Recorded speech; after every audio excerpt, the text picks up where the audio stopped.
is Out Comes the Sun podcast. This is episode number 6. We're super excited today because we have some extraordinary guests. I was actually on their podcast, a few months ago, and it was so much fun, and they're so incredible. But Melissa, I'm going to throw it off to you so that you can do the extra special intro.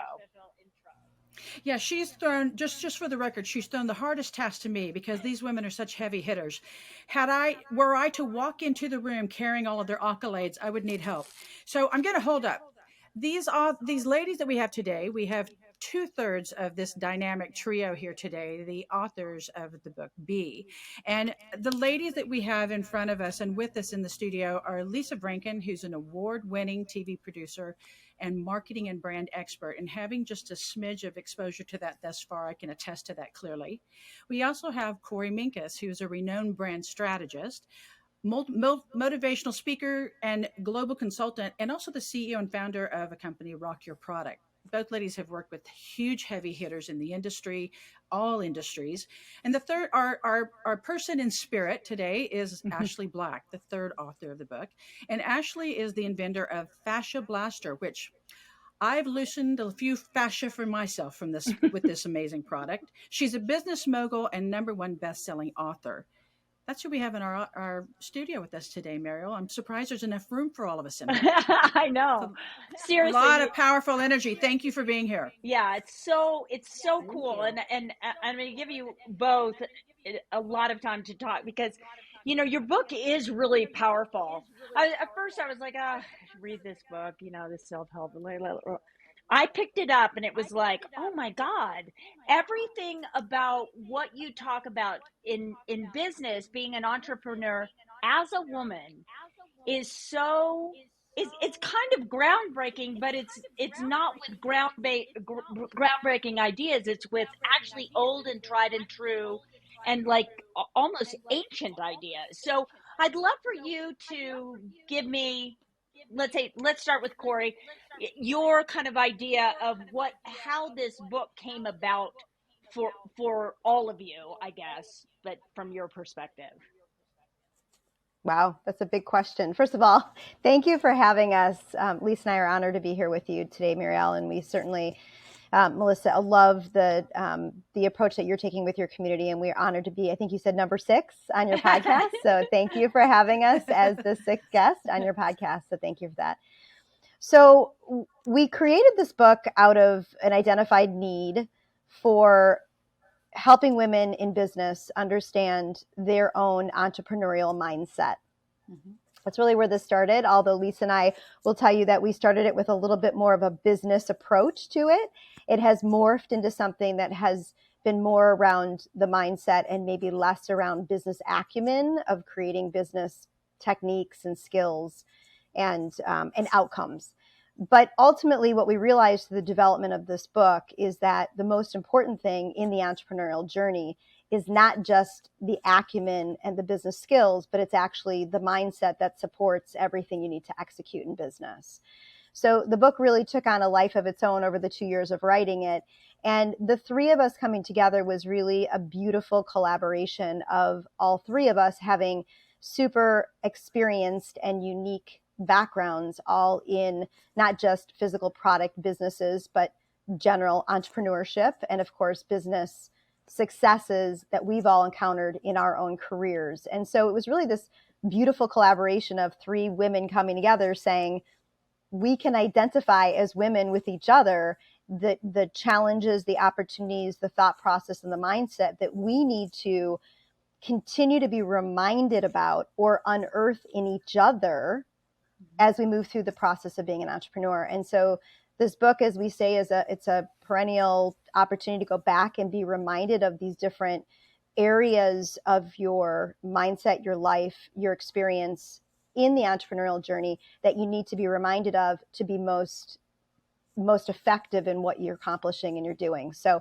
it really is this beautiful experience of coming together, of knowing that these are the things that we need to be thinking about as we move through this journey. I was just at a lunch today with 65 really powerful women, and they were talking about the exact same thing, that, we all love the men in our lives and the businessmen that have impacted our lives, but women have an unusual skill set that needs to be strengthened, needs to be honored, needs to be recognized, and then we need to funnel it into the outcomes that we want to create. So the message is out there. Women are talking about it, and we all know that there is value in supporting each other along that process of understanding what is it that we need to infuse in our lives to create success. It's so great. So thank you for that. And you took a bite out of something very big, and you explained it very well. But what I want to say thank you for is also, there's this kind of, we have a notion as women, I think,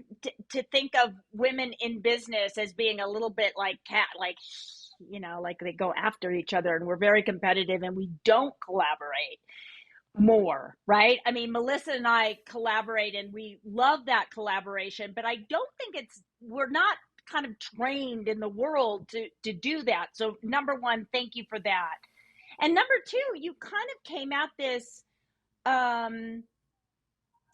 well, it came out of COVID, right? You kind of all, didn't it come as a collaboration during COVID, and because of and I'll throw this out to you, Lisa, didn't it I mean, correct me We did if I'm write wrong. it during the pandemic. Yes. Yes, indeed we did. We were collaborating prior, but we did the writing, the heavy lifting during the pandemic while there was so many things happening in the world, right? It was the Great Reset. Everybody had to take a step back and reevaluate their lives.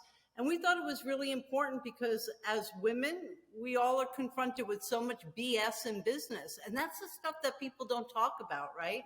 You spoke about the men, and quite frankly, let's be real, we all love our men, but it's been a patriarchal society, and we women have had to conform to the norm in what business appropriateness was supposed to be like. Mm-hmm. And I think a lot of times women became catty with one another and competitive because we felt like we had to fit into a man's world, and that's what they do, right? They compete with each other, where women are softer and gentler by nature.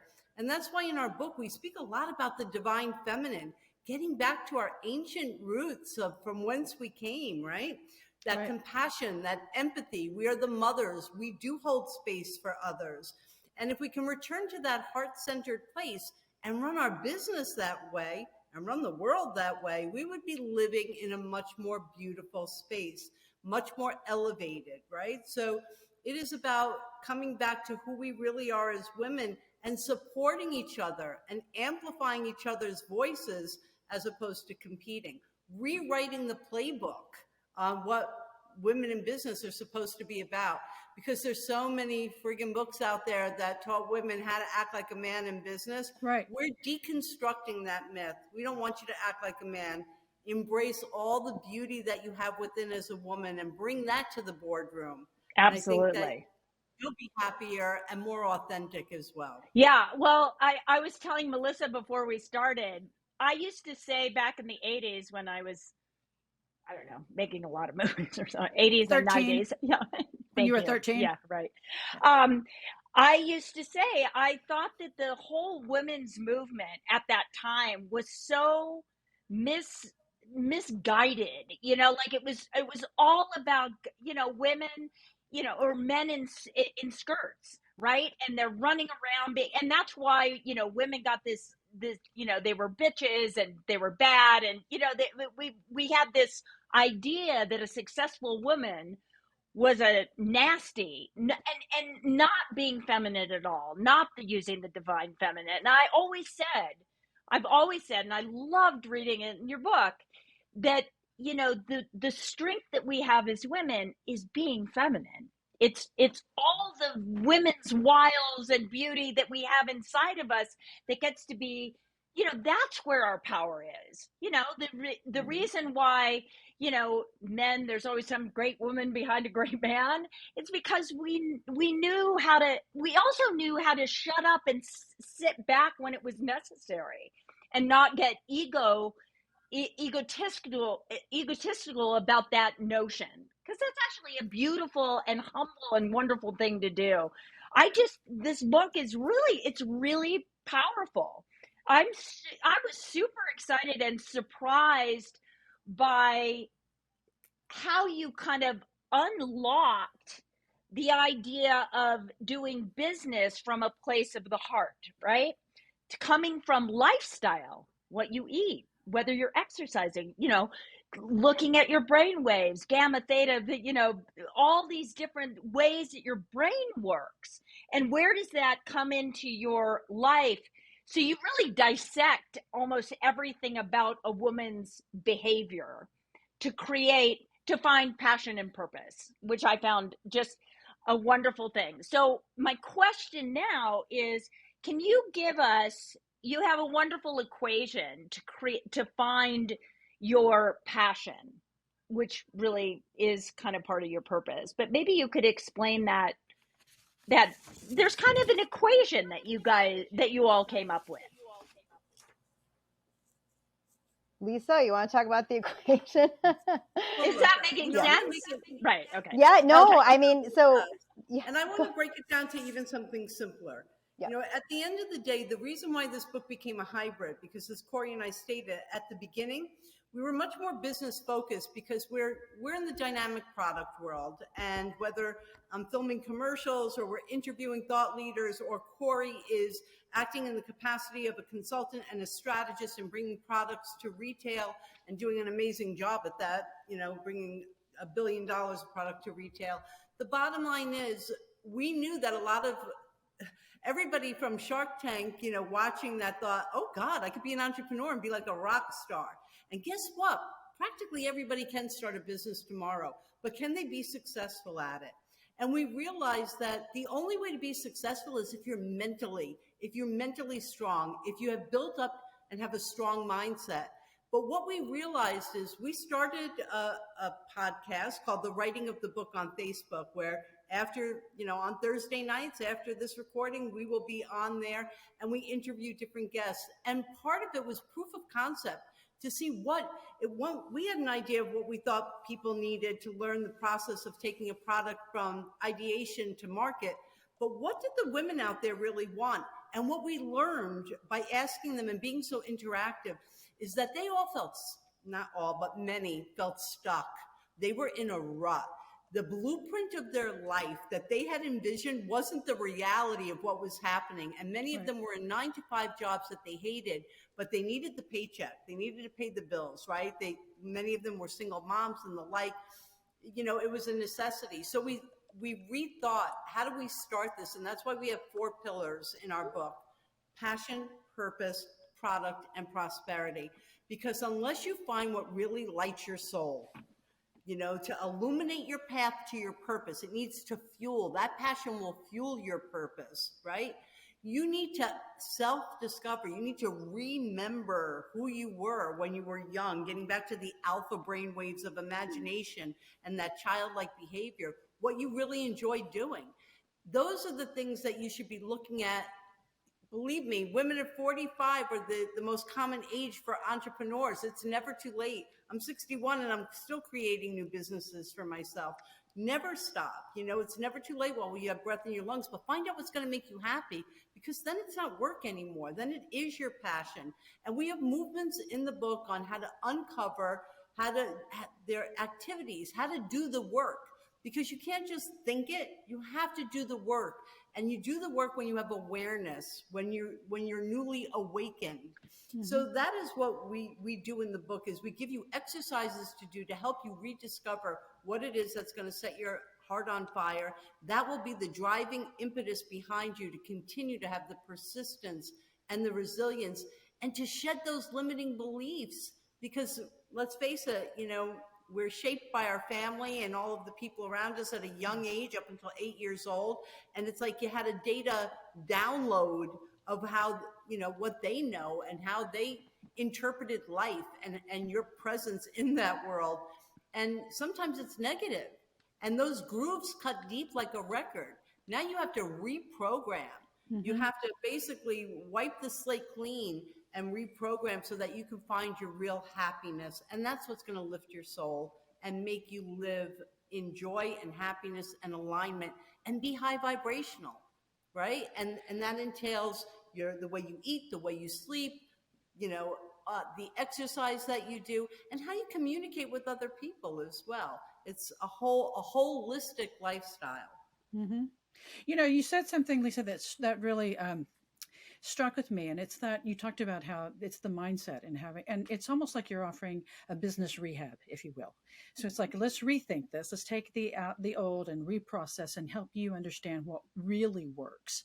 And Mm-hmm. one of the things that that struck me in the book is this reality cycle that you created, where your thoughts, beliefs, results, actions, words, where everything rolls around, and then your personal energy is right in the middle of that.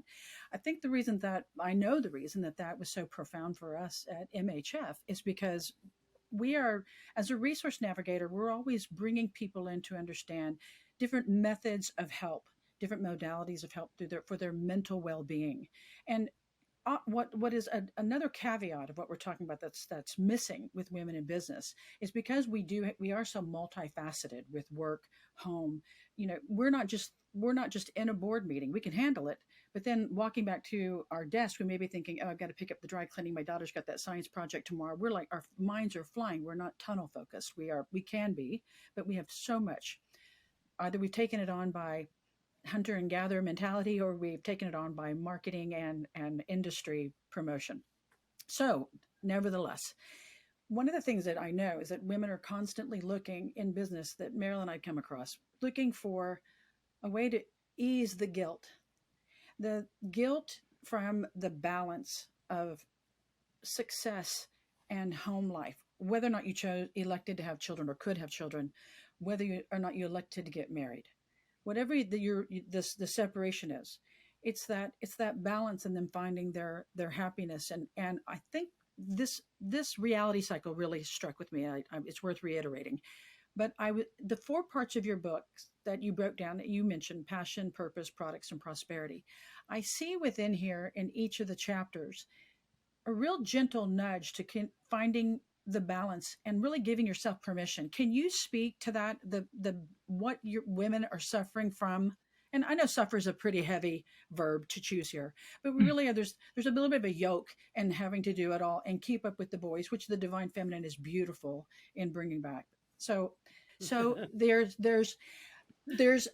what my question is: women suffer are labored with this guilt on trying to find balance in their lives. And how do you, in this beautiful layout, blueprint, if you will, of how to I struggle with my verbs here. I want to say tackle it. I'm using a lot of the words that I've heard throughout the years in addressing this need for balance and suffering from guilt. What permission are you offering women? And I know you are through the book, but I'd like for you to highlight that for our listeners and viewers on what you're highlighting on how they can find the balance and give themselves permission to not have to hit 100% on every single thing they're doing in their lives. Yes. You're right. Women, we have felt a lot of shame, a lot of guilt, a lot of blame for a lot of different reasons, right? Mm-hmm. And that also comes from how society looks at women that are in business. And Mariel, you said something earlier about women even looking at women as being like, bitches if they're successful. And that is so very true. I mean, we did research that showed that the ones that really hated on other women who advocated for themselves in business were other women, not the men as Yeah. much. That's right. So it's shifting the mentality, right? And the thing is, the brain you're born with is not the brain you have to leave this planet with. You have the ability to rewire your thinking. That's why we spend a lot of time on the brain waves and understanding. And we're coming from a place of some knowledge. We don't hold ourselves out to be doctors, but I am certified in biofeedback. Korie and I are both certified in neurolinguistic programming as well. And I am certified in hypnotherapy too, because I think you have to bring a lot of different modalities. I've always been fascinated by the workings of the beautiful mind and the potential and the endless possibility. So, we feel like we shouldn't or couldn't do things because society has told us that, again, to really kind of conform to a certain set of standards. If we allow ourselves and give ourselves grace and the permission we talk about in the book, you can have a work-life balance. I'm not trying to, sprinkle fairy dust and say it's all rainbows and unicorns. Life can be challenging, but you can have both. And you can really be a great mom, parent, sister, daughter, and also be successful in business. You could carve out the time. And that's why we're really big on time trackers. And for you to also see where you're allocating your time in the day. What are you prioritizing? And Mm-hmm. really, should that be your priority? That's some of the activities we have in the book, so that you have that, once again, that awareness as to where you're at personally, and that you can make these shifts along the way, like a kaleidoscope, right? Every time you shift it, the picture changes, but it can always be beautiful. It will be you that will define it, because your passions and your purpose will change too. I'm sure when you're speaking about the 1980s, Mariel, when you were in a lot of movies and modeling and the like, your passion was different than what it is now at this stage of your Absolutely. life.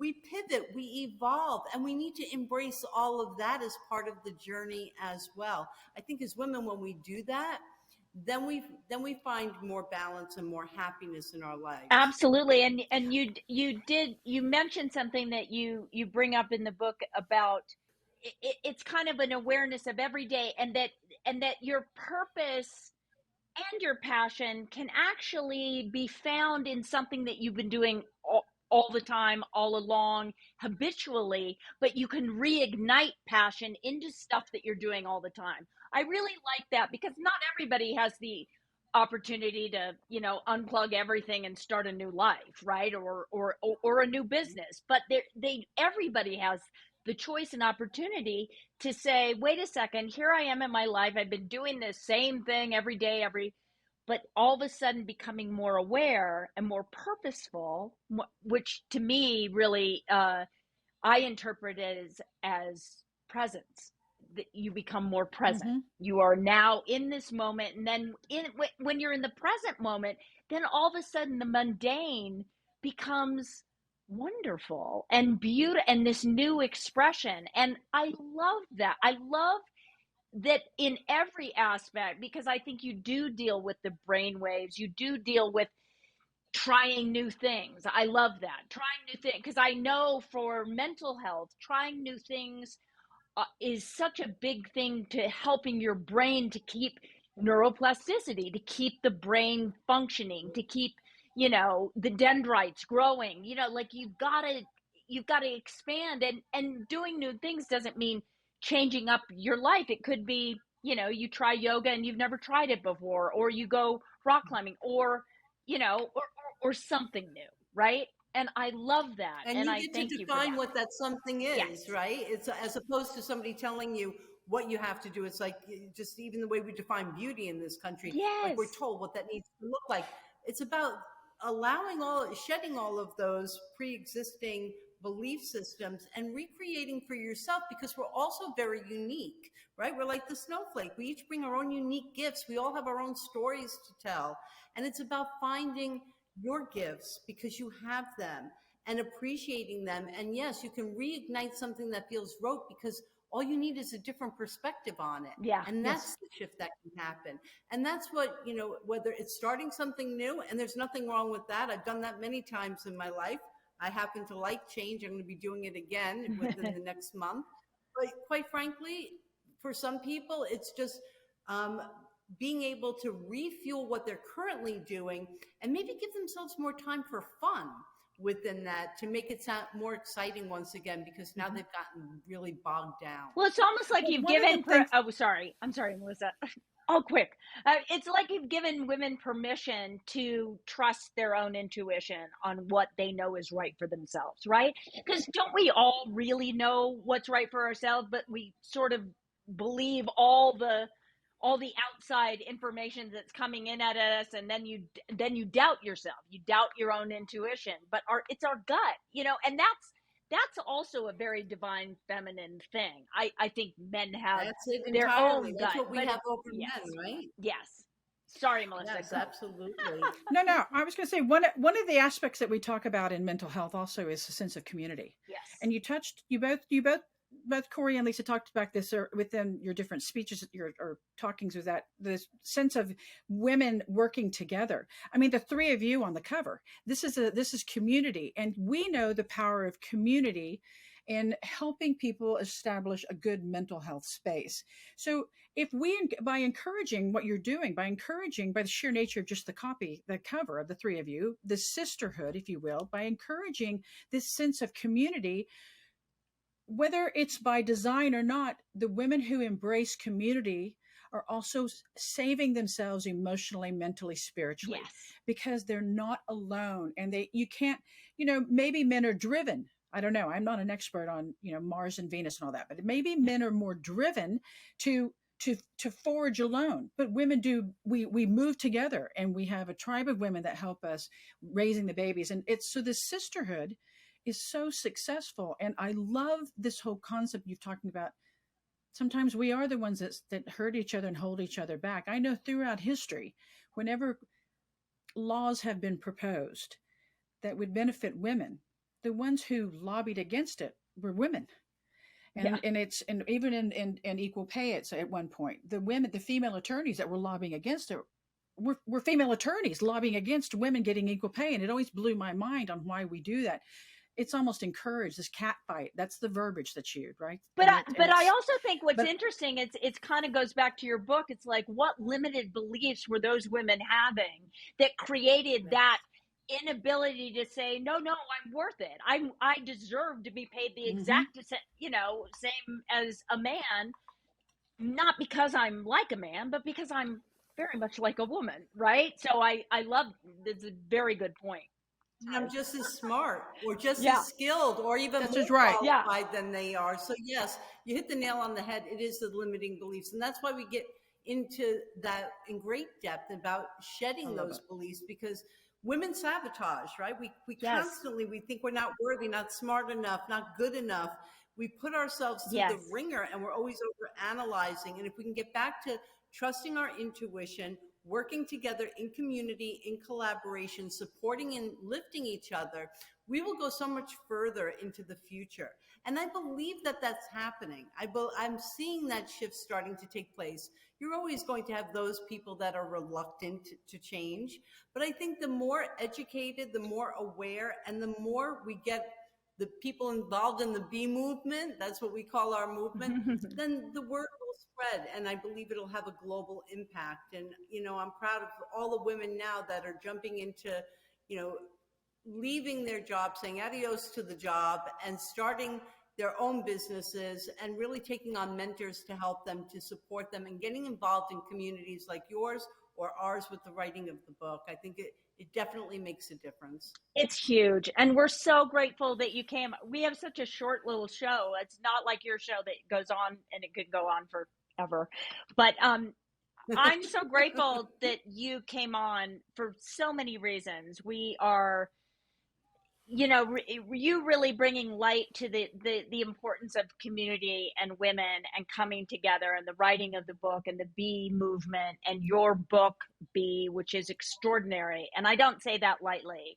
It's not easy to write a self-help book nowadays, because it's almost like the way people eat. There's 8 million billion out there, and it's like, oh my God, where do I start? But it's concise, and it makes a lot of sense, and we're just grateful to have you. And I hope that you all will come back, and and maybe we can get Ashley to come back sometime, some way, somehow.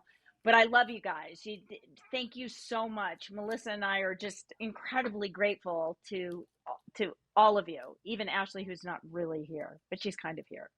Well, she loves you too, and her schedule has just been so slammed. I get it. And we would love to come back at another time. And sorry that Korie was having some internet issues as well, but we love what you women are doing, and we want to support you. And again, it's just part of being, a power circle. So love and thanks to all of you, and great success in all of your endeavors as well. Thank you so much, ladies. Thank you. Thank you so much. Thank you so much for joining us today on Out Comes the Sun. You can listen to our podcast on Spotify, on Apple, and on YouTube. And you can donate to the Mariel Hemingway Foundation at the MarielHemingwayFoundation.org. And I want to spell Hemingway for you, HEMINGWAY.org. I only say that because a lot of people put two M's, and that just won't work.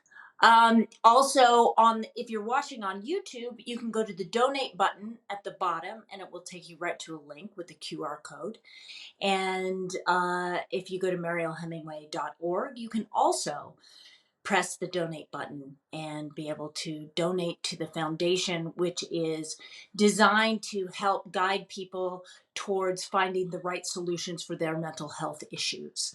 That is my goal. I'm just trying to raise money so I can come up with an app and a website that has all the information you could possibly want to know about mental health and where to go. But we are in the process of making that happen, and your donation means so much to us. So thank you so much, and we'll see you next week.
more.